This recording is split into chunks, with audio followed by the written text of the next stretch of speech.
Fala pessoal, bom dia, boa tarde, boa noite. Uma felicitação atemporal para você, que você pode estar assistindo esse vídeo em qualquer horário. Meu nome é Thiago Savion, sou professor de Biologia. Vamos trocar uma ideia hoje sobre o sistema circulatório. Beleza? Então essa vai ser a primeira aula de uma sequência aí de 2 a 3 aulas. Vou abordar hoje o sistema circulatório. No próximo vídeo, vai falar do coração e das propriedades do coração, do ciclo cardíaco. Então vamos comigo ver como é o sistema circulatório. Bom, então vamos começar do começo, né? Os organismos que são unicelulares, claro que eles não precisam de um sistema circulatório porque eles são feitos de uma célula só. Então, todas as trocas gasosas acontecem diretamente com as células, todas as trocas de nutrientes e de excretas são feitas diretamente com o ambiente. Nos pluricelulares, que têm poucas camadas de células, eles são fininhos, você já vai ter também esse processo de difusão sendo responsável por levar as excretas para fora e trazer nutrientes, assim como os gases. Então, não há sistema circulatório e a gente tem, por exemplo, as águas vivas, que vai ter um mecanismo ali de difusão do alimento, assim como nos vermes chatos, né? Aqui está uma planária como exemplo. Então, não há sistema circulatório nesses organismos. Quando o número de camadas de células desses organismos pluricelulares vai aumentando, e aí sim você tem necessidade de vasos que vão conduzir nutrientes e, em alguns casos também, ou na maioria dos casos, também vão conduzir gases, como oxigênio, como gás carbônico. A difusão, né, que acontece nos organismos mais simples ou mais fininhos, ela não dá conta desse processo. São muitas células para nutrir e a difusão é um processo relativamente lento. Então a gente tem aqui dois exemplos, né? Um exemplo de um sistema circulatório que a gente chama de aberto e acontece nos insetos. Você vai ter ali um coração que bombeia um líquido que a gente não vai chamar de sangue, mas vai chamar de hemolinfa. Essa hemolinfa ela transporta nutrientes, hormônios, mas não transporta gases, porque o sistema traqueal dos insetos é diferenciado.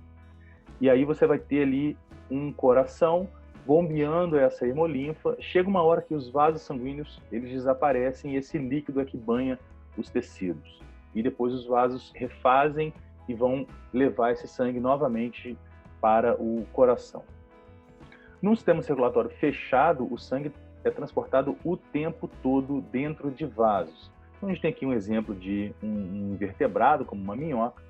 Você vai ter um coração e esse coração ele pode ser auxiliado por vários outras bombas acessórias, né, corações auxiliares. Esse sangue ele é distribuído ao longo do corpo do animal. Nesse caso, a respiração ela é pela pele, né, respiração cutânea. Então você vai ter um coração. Nesse caso, o coração ele é um vaso mais dilatado dorsal e ele tem a presença de vários corações auxiliares menores que vão bombear esse sangue ao longo do corpo do bicho.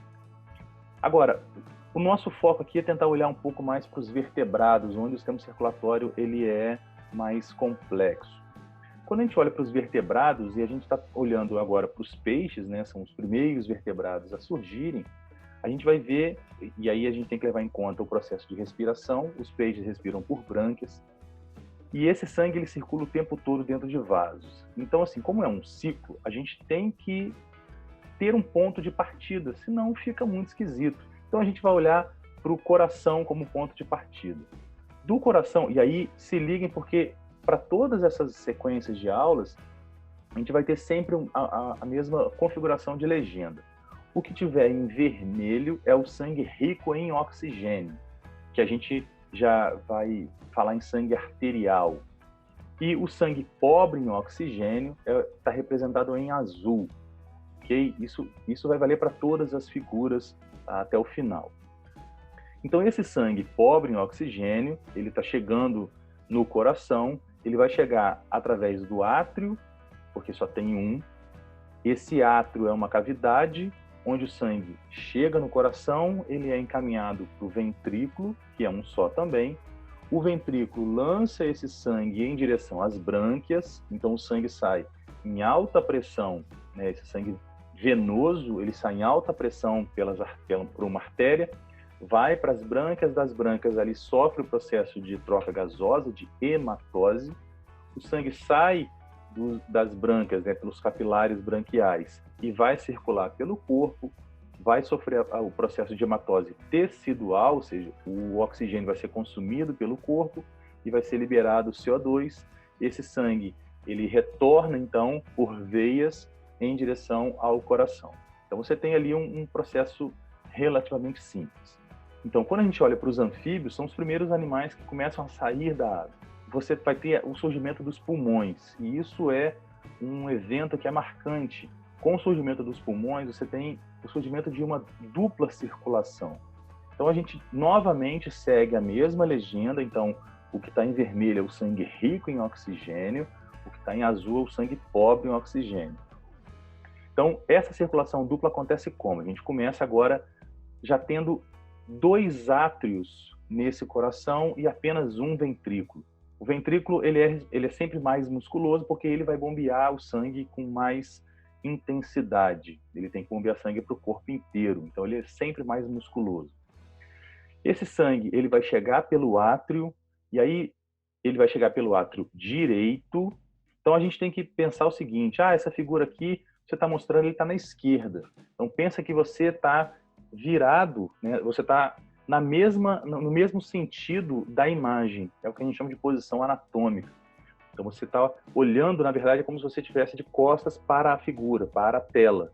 Então, se eu tivesse apontado para lá, né, se eu tivesse virado para lá, o meu lado direito seria esse aqui.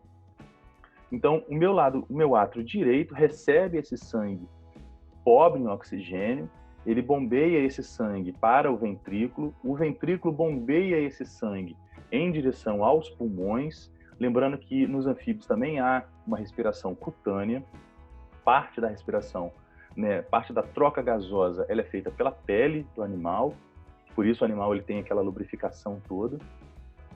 Do pulmão, o sangue retorna ao coração já pelo átrio esquerdo, e o átrio esquerdo ele vai mandar esse sangue rico agora em oxigênio, vermelho, para o ventrículo, e o ventrículo bombeia esse sangue para o corpo do animal. E aí, no corpo do animal, o sangue que é rico em oxigênio, ele passa a fazer hematose tecidual, troca de gases, o corpo absorve esse oxigênio, utiliza esse oxigênio nos processos de respiração celular e devolve gás carbônico, vem um sangue pobre em oxigênio e rico em gás carbônico.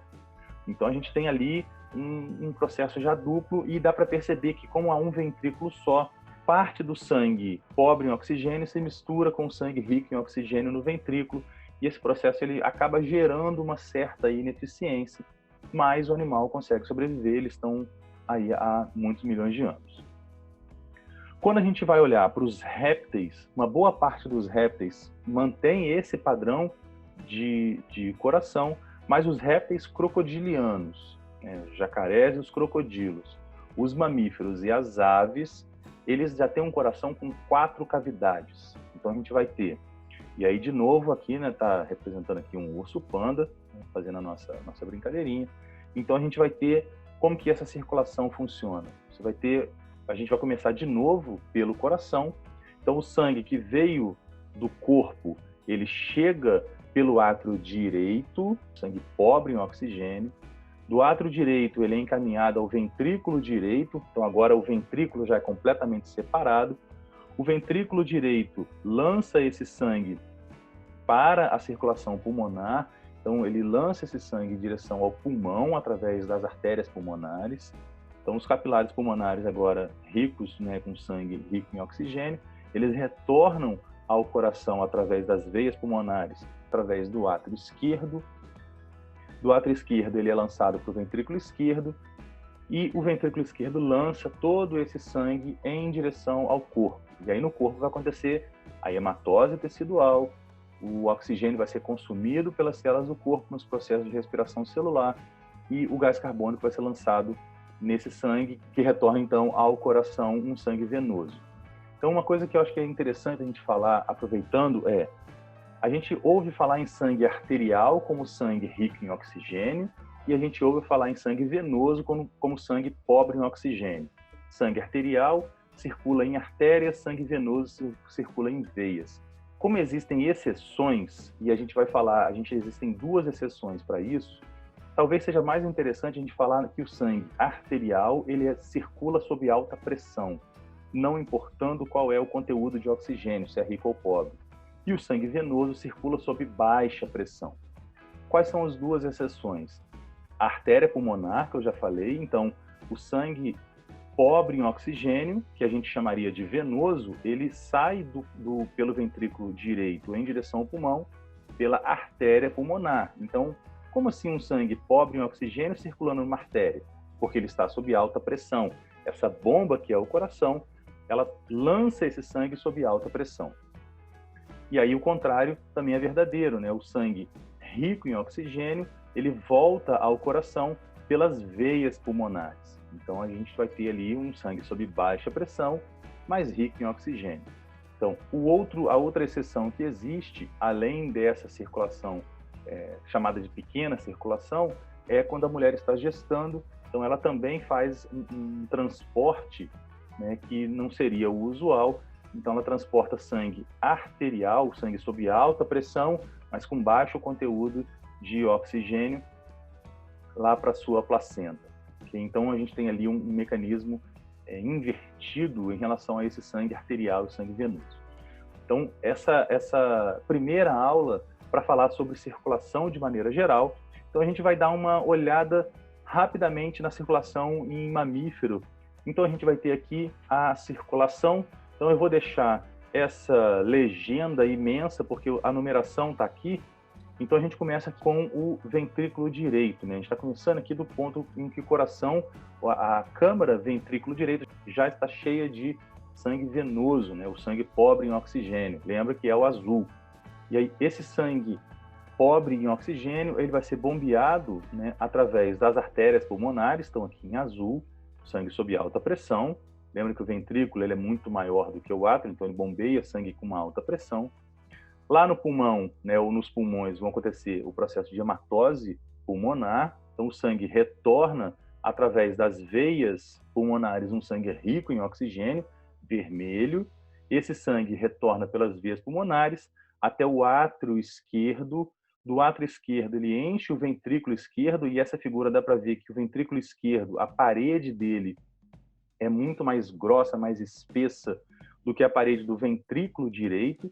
Por quê? Porque o ventrículo esquerdo ele tem que bombear esse sangue por uma distância muito maior, né? O ventrículo direito bombeia para o pulmão que está muito próximo. O ventrículo esquerdo tem que bombear para o corpo todo.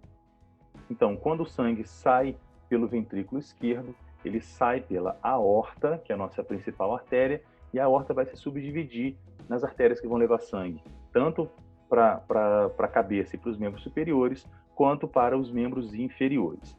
E aí você vai ter esses leitos capilares, tanto na região da cabeça dos membros superiores, quanto dos membros inferiores.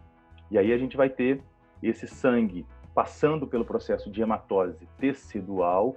O oxigênio é capturado pelo tecido e esse oxigênio é utilizado lá naqueles processos de respiração celular, na cadeia respiratória, enquanto que o gás carbônico ele é liberado então para o sangue e vai tornando esse sangue mais rico em gás carbônico e mais pobre em oxigênio. Não quer dizer que o sangue é zerado de oxigênio, tá, gente? Esse sangue ele permanece com alguma quantidade de oxigênio, e vai falar mais para frente na aula de sistema respiratório.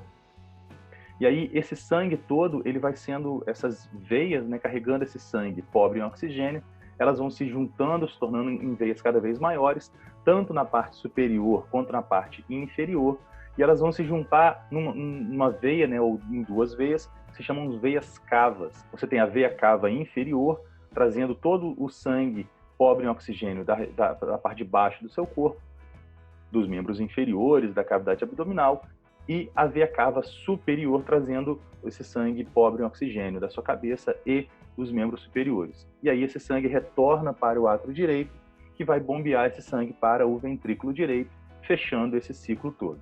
Então você vai ter ali esse processo de circulação acontecendo. Perfeito? Então a gente fica por aqui. Para quem gostou, dá um joinha. A gente vai ficar na próxima aula para falar especificamente do coração e de como o coração funciona. Então a gente vai dar um zoom e vai olhar para tudo o que envolve ali o coração. Beleza? Grande abraço aí. Valeu, se cuidem.